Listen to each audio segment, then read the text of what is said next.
The threat of a government shutdown seemed over after the Senate passed a short-term funding bill last night. But today, the president told House Republicans he would not sign the bill without border wall funding.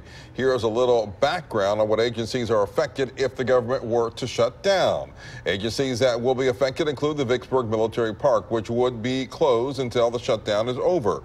Social Security, Medicare, and unemployment benefits would be paid, but new applications for those payments could be delayed. Lawmakers are scrambling to come up with a deal before tomorrow night's deadline. Natalie Brand is on Capitol Hill with more.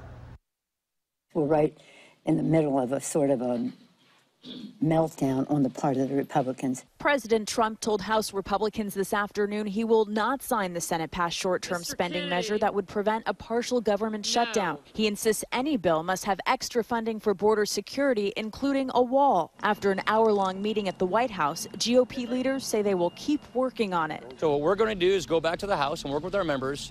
We want to keep the government open, but we also want to see an agreement that protects the border. But Democratic leaders have already said funding for a border wall is a non-starter. Democrats are not budging on the wall.